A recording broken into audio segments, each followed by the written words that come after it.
Eu sou Mário Persona e essas são as respostas que eu dei aos que me perguntaram sobre a Bíblia.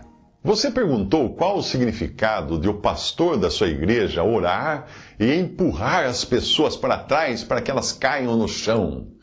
Bem, o pastor empurrar pessoas durante a oração para caírem no chão significa que ele é um grande enganador, um salafrário, cujo objetivo é exercer domínio sobre as pessoas para escravizá-las. E significa também que essas pessoas que o seguem não têm qualquer noção da verdade bíblica. São pessoas sem noção da verdade bíblica. Você viu na Bíblia alguém empurrar alguém? Não. Então isso é um truque ensinado por pentecostais para impressionar as pessoas e fazer de conta que elas estão caindo sob o poder do Espírito Santo ou possuídas por algum demônio. Evidentemente, irão concluir que é o lobo, isto é, pastor, no caso, né, que tem poder supostamente dado pelo Espírito para controlar seus seguidores. As pessoas ali naquele meio vão concluir isso, né? Mas não é. É engano. Um ex-estudante de teologia que fez curso numa escola pentecostal me contou que uma lição que ele aprendeu lá, que ele teve, uma das lições, foi essa. Embora fosse uma técnica para a pessoa cair sozinha, sem ser empurrada, a malandragem é a mesma. Ele disse que foi ensinado a colocar a mão na nuca da pessoa em pé e começar a orar, de preferência falando uma língua que ninguém entendesse, e ir pouco a pouco fazendo pressão com a mão na nuca da pessoa para frente, para a pessoa se inclinar para frente. O instinto de qualquer um que tem a sua nuca empurrada para frente é resistir, ou seja, fazer força para trás, na direção contrária. Então, quando o pastor percebe que a pessoa já está forçando bastante para trás, ele dá um grito do tipo, eu te expulso, demônio, em nome de Jesus, ou então, sai dele, ou qualquer coisa assim, e tira a mão da nuca da pessoa. Nessa hora, a pessoa continua com o seu esforço para trás e sem o apoio da mão do pastor. E aí ela acaba perdendo o equilíbrio e caindo de costas, claro. Isso acontece porque os nossos pés, eles conseguem resistir a uma pressão para frente, porque tem o pé. Mas o calcanhar não consegue ter apoio e evitar que a gente caia para trás. Olha o truque. Quer um conselho? Fuja de tudo que cheirar a pentecostalismo, principalmente vindo desses enganadores que pedem dinheiro no rádio e na TV. Que dizem curar tudo, mas quando forem impedidos de fazer seus cultos de arrecadação de dinheiro por causa da pandemia do Covid-19, eles fugiram para o meio virtual e continuaram prometendo curas à distância, claro, mediante ofertas generosas. Se realmente possuem tamanho poder de cura de todas as enfermidades, por que não se oferecem para esvaziar as UTIs cheias de gente morrendo de falta de ar? Que perversão é essa de não ir lá salvar essas pessoas da morte? Esses enganadores estão simplesmente fazendo aquilo que já estava previsto na palavra de Deus, e se eles não existissem, a Bíblia estaria errada. Veja o que o apóstolo Pedro previu. E também houve entre o povo falsos profetas, como entre vós também haverá falsos doutores que introduzirão encobertamente heresias de perdição, negarão o Senhor que os resgatou, trazendo sobre si mesmos repentina perdição. E muitos, assim, de gente, seguirão as suas dissoluções, pelos quais será blasfemado o caminho da verdade. Por avareza farão de vós negócios, com palavras fingidas, sobre os quais já de largo tempo não será tardia a sentença e a sua perdição não dormita. 2 Pedro 2, de 1 a 3. Eles causam escândalo entre os incrédulos que começam a duvidar do Evangelho por causa das barbaridades que fazem. A cristandade, que é o conjunto de todos os que professam ser cristãos, será esvaziada dos cristãos genuínos no dia do arrebatamento da igreja, que é formada apenas pelos verdadeiros salvos. Ficará na terra casca vazia, que em Apocalipse é chamada de Grande Babilônia, também grande meretriz, porque aquela que deveria representar a noiva do Cordeiro acabou se vendendo em troca de vantagens no mundo, como faz qualquer prostituta da esquina na rua. e também acabou comercializando, abre aspas, corpos e almas de homens, fecha aspas. Algo que os falsos pregadores já fazem hoje. É dessa prostituta que fala o livro de Apocalipse. Estarão de longe pelo temor do seu tormento, dizendo: ai, ai daquela grande Babilônia, aquela forte cidade, pois numa hora veio o seu juízo e sobre ela choram e lamentam os mercadores da terra, porque ninguém mais compra suas mercadorias, mercadores de ouro e de prata, de pedras preciosas e de corpos e de almas de homens. Apocalipse 18, de 10 a 12.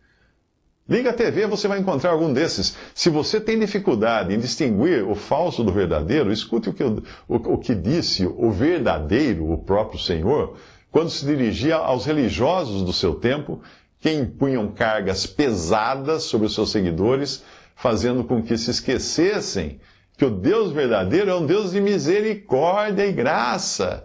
Misericórdia por não nos dar o que nós merecemos, que é o juízo eterno, e graça por nos dar o que nós não merecemos, que é a salvação eterna e um lugar na casa do Pai. O Senhor Jesus falou assim: qual o pai de entre vós, que se o filho lhe pedir pão, lhe dará uma pedra? Ou também se lhe pedir peixe, lhe dará por peixe uma serpente? Ou também se lhe pedir um ovo, lhe dará um escorpião? Pois se vós, sendo maus, sabeis dar boas dádivas aos vossos filhos, quanto mais dará o Pai Celestial o Espírito Santo àqueles que lhe pedirem. Lucas 11, de 11 a 13. Ao falar da disposição do Pai em seu propício, não é, para com os que o buscam, em atender, independente de quem venha a Ele e de que modo venha, o Senhor estava denunciando todos os que colocam tropeços e dificuldades para alguém que queira ser perdoado dos seus pecados e salvo eternamente. Que dificuldades seriam essas? Ora, você já não ouviu pessoas dizerem que se você não falar o nome de Jesus em hebraico, não será atendido por ele? Pois é. Pense no absurdo dessa afirmação.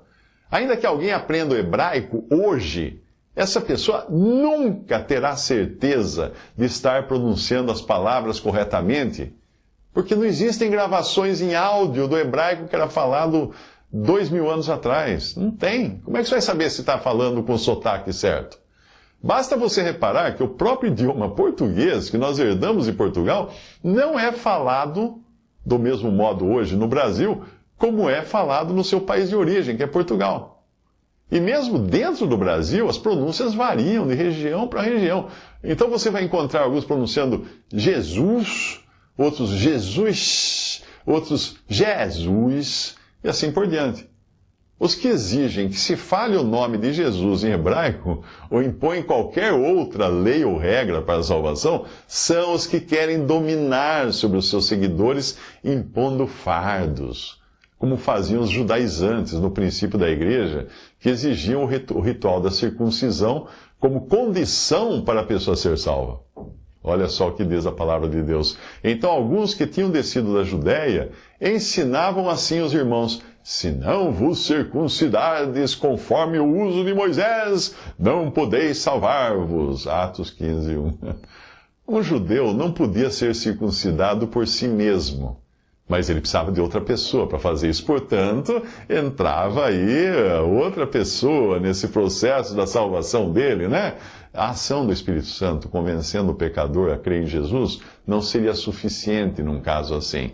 Uma passagem em Gálatas explica o motivo que havia por detrás dessa insistência desses homens de que seus seguidores fossem circuncidados.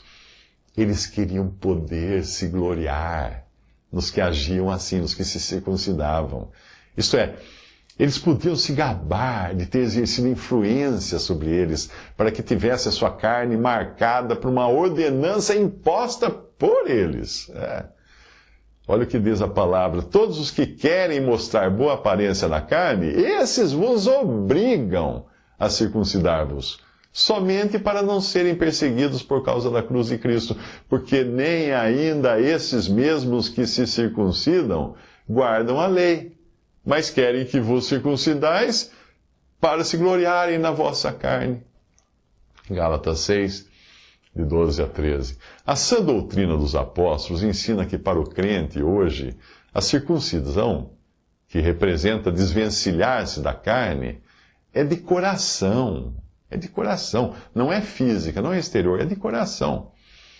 É circuncisão a que é do coração, escreve Paulo em Romanos. Não da letra, cujo louvor não provém dos homens, mas de Deus, Romanos 2,29. Substitua a circuncisão aí por chamar Jesus em hebraico, ou então ser batizado na congregação, ou vestir moda evangélica, ou não cortar o cabelo, ou dar o dízimo, ou participar de qualquer evento ou ritual, e você irá entender do que eu estou falando.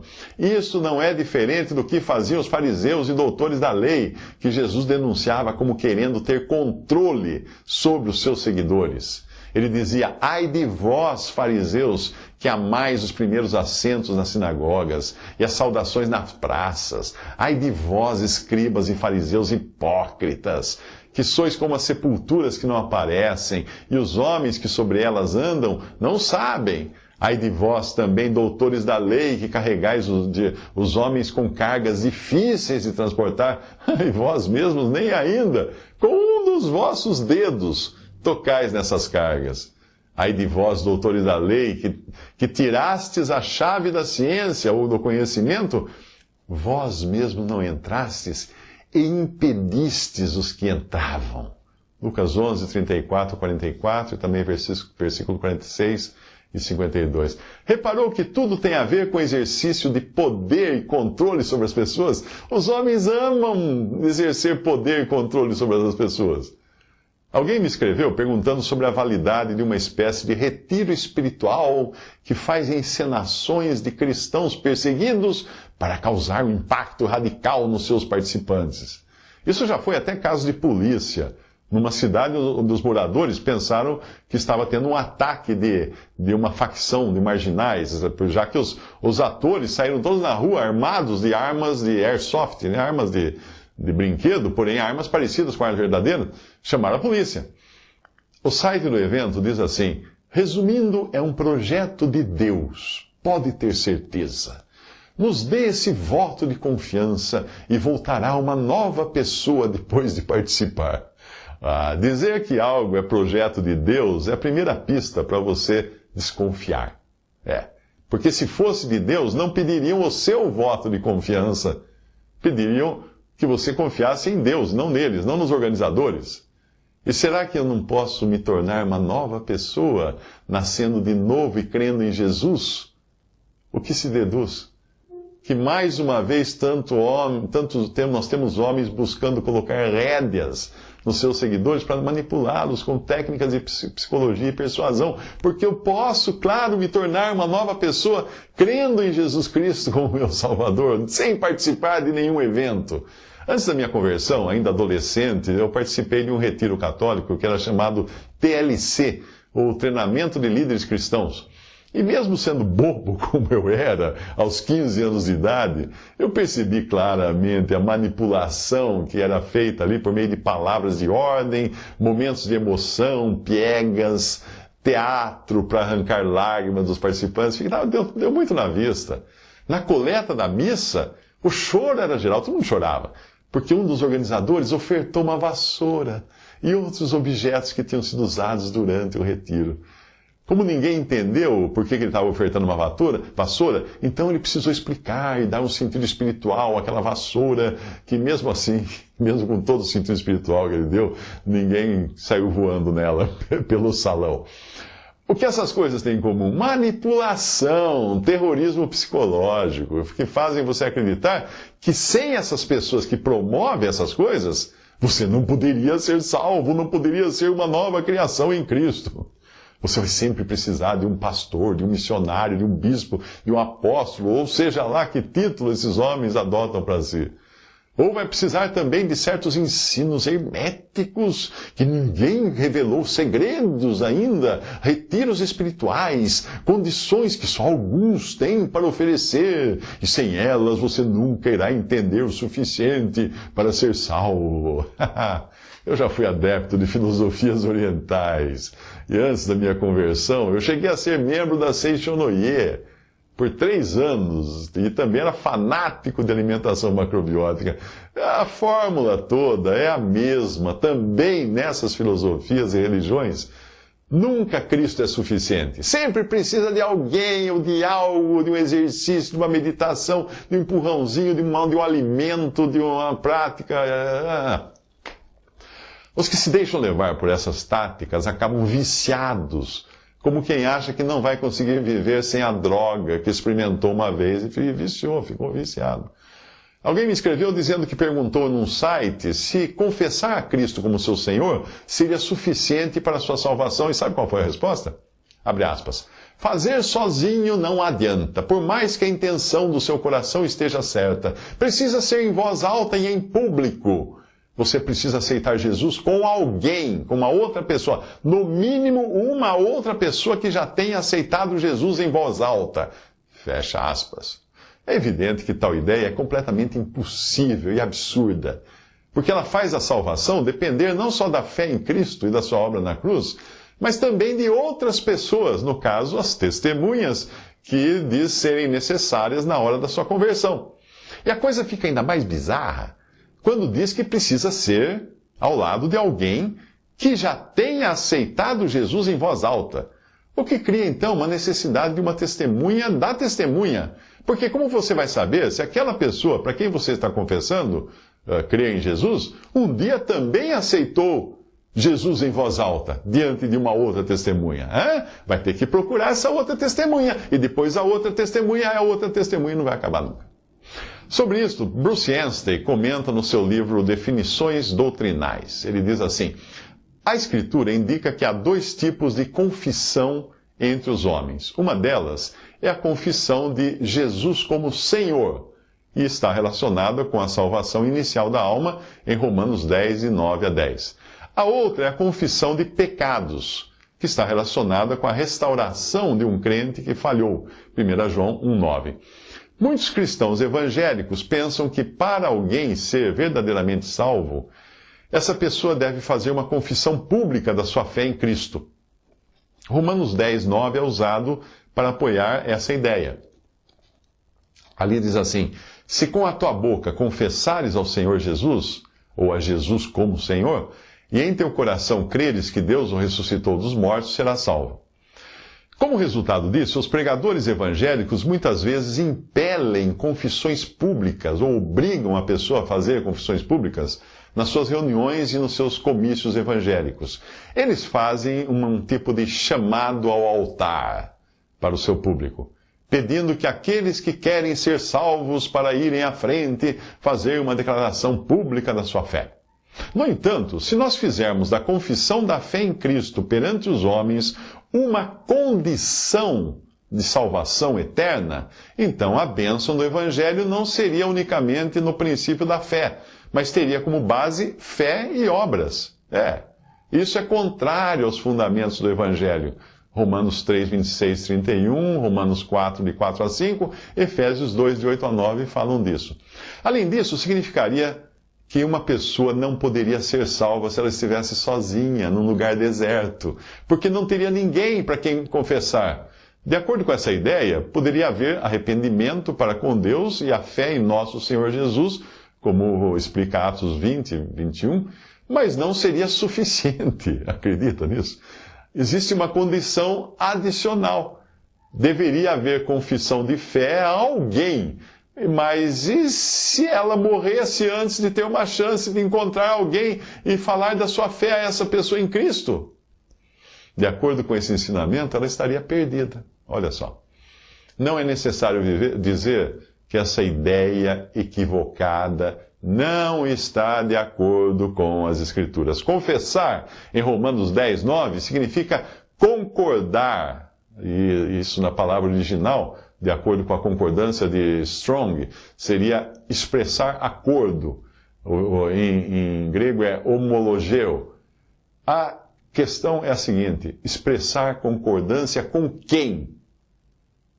Um autor chamado Roach disse que, à luz de Filipenses 2,11, toda língua confesse que Jesus Cristo é Senhor, para a glória de Deus Pai. Em Romanos 14:11, toda língua confessará a Deus. É claro que essa confissão deve ser feita a Deus, não aos homens. O crente reconhece diante de Deus que Jesus Cristo é o Senhor. Ironside, um outro escritor, disse assim: a confissão aqui não é naturalmente a mesma quando nosso Senhor diz, portanto, qualquer que me confessar diante dos homens, eu o confessarei diante de meu Pai que está nos céus.